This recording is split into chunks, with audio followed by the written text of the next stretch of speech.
What are the implications for the UK property market? So I'm going to apply my methodology here, analysing the interplay of macro finance, regulation and market psychology to the current landscape to give us a bit of a so what. So the mortgage market, the swap rate disconnect. One of the most critical misunderstandings in the property market is the relationship between the base rate and mortgage rates. Investors cheering the 0.25% cut might be disappointed by now by the reaction or lack of it in mortgage pricing, even though regular readers and listeners will know that I've been saying this for some time.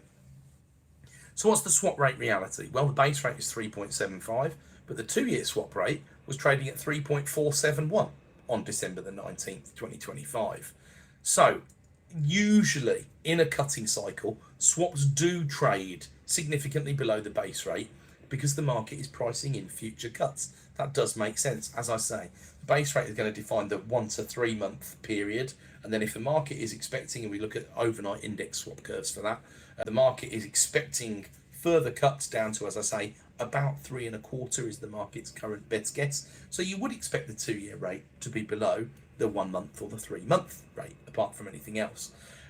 But it's somewhat flat, really, 3.471 against 3.75. The market's not convinced we're going to have loads more cuts, or they're going to be particularly quick, or whatever. If you imagine, if you cut to 3.25, that's one thing, but do you cut in the next 2 meetings, or do you cut over the next 18 months to 3.25? Let's see. What about the risk premium? Well, lenders price mortgages at the swap rate plus their margin. If swaps are about 3.5 and margin's about 1%, the par rate for a 75% loan to value mortgage would be about 4.5%. Now I'm talking resi here, folks, just to be clear. Now, banks operate pretty close to nearly zero margin on the ideal 60% or lower loan to value mortgages for the decent earners. That grabs them the headlines, it gets them the business. They're people they want to cross-sell their banking services to, all the rest of that. And they also make money if those people don't refix their mortgages in a timely fashion. What's the margin for limited company buy-to-let? More like 1.5 to 1.75 at the very sharp end of competition for the deposit takers, and more like 2%-ish for the package lenders. More precisely, an analysis of the current market suggests the broader margin is between 1.85 and 2.25% on top of the swaps at the moment.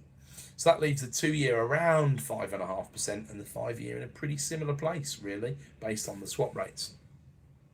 But bear in mind, on those 1.5% margin products, you very, very regularly get downvalued to protect the issuing bank's position. So I would argue they're not true 75% loan to value margin products. We're unlikely to see the return of sub 3.5% resi mortgages in the near term unless swap rates really press on with a collapse, which would require a much darker economic outlook than we currently have. The bank's profit margin, by the way, on an average buy-to-let, between 0.75% and 1%. And there's a few reasons for that, but I will go into those in much more detail on a further video in the future. So what's the actionable insight? Well, do not pause investment decisions waiting for 3% mortgage rates. The new normal floor for leverage is likely in the low to mid 4% for buy-to-let products in personal names and 5% upwards on limited company buy-to-let. Not a lot's changed there in 3 years, in the 5-year market anyway. The 2-year market has seen fairly significant change, in fairness, because the yield curve was inverted and the rates were so high at the very front end of the curve when we had a 5.25% base rate.